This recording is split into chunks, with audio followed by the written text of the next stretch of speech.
ಎಲ್ಲ ಮಾತಾಡ್ಸಿ ನಾನು ಅಲ್ಲಲ್ಲಿ ಬಾಸ್ದು ಸಪ್ರೇಟ್ ಅವತ್ತು ಅವ್ರದ್ದು ಮಾತ್ರ ಇತ್ತು.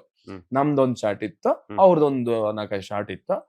ಎಲ್ಲ ಕಡೆ ನಾನ್ ಬರೀ ಅವ್ರನ್ನೇ ಹಿಂಗ್ ಕುತ್ಕೊಂಡು ಅವ್ರ ಲಾರಿ ಮೇಲೆ ಅಲ್ಲಿ ಇಲ್ಲಿ ಎಲ್ಲ ಇರೋರು, ನಾ ಬರೀ ಹಿಂಗೆ ಎಲ್ಲೆಲ್ಲ ಕುತ್ಕೊಂಡು ಹಿಂಗ್ ನೋಡ್ತಾ ಇದ್ದೆ.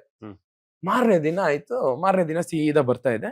ಒಂದ್ 3 ಜನ ಹುಡುಗರು ನನ್ ಜೊತೆನೇ ಬರೋರು, ಎಲ್ಲೋದ್ರು ಬರೋರು. ಅಲ್ಲಿ ಏನಾರು ಸಿಗರೇಟ್ ಹೊಡೆಯೋಣ ಅಂತ ಅಲ್ಲಿ ಹೋದ್ರು ಬರೋರು, ಇಲ್ಲೆಲ್ಲ ಕುತ್ಕೊಂಡ್ರೆ ಅಲ್ಲೂ ಬರೋರು. ಸರಿ ಹಿಂಗ್ ಬಾಸು ಅವ್ರದ್ದೊಂದು ಚೇರ್ ಇರುತ್ತೆ, ಆ ಚೇರಲ್ಲಿ ಹಿಂಗ್ ಕೂತಿದ್ರು. ಹಿಂಗ್ ಬರ್ತಾ ಇದ್ವಿ, ಪಟ್ ಅಂತ ಒಬ್ಬ ಛತ್ರಿ ಹಿಡ್ದ, ನನ್ಗೆ ಫುಲ್ ತಿಕ್ಲತ್ ಬಿಡ್ತು. ನಾವೇ ಸಿಂಪಲ್ ಆಗಿರ್ಬೇಕಂತ ಸೆಟ್ಟಿಗೆ ಹೋಗಿರೋದು. ಇವ್ರು ನೋಡಿದ್ರೆ ಛತ್ರಿ ಬೇರೆ ಹಿಡಿದ. ನಾನು ಗುರು ನಿನ್ ಖಾಲಿ ಬಿದ್ಬಿಡ್ತೀನಿ ಇದೀವಿ.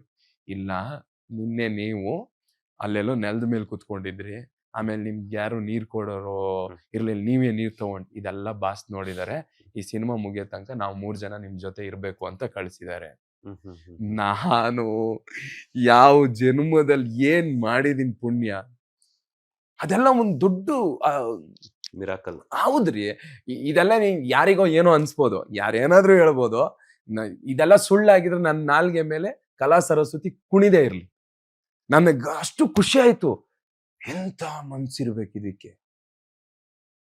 ಅದಕ್ಕೆ ಹೇಳಿದ್ ನಾನು, ದೊಡ್ಡವರಿಗೆಲ್ಲ ದೊಡ್ಡ ಗುಣನೇ ಇರುತ್ತೆ.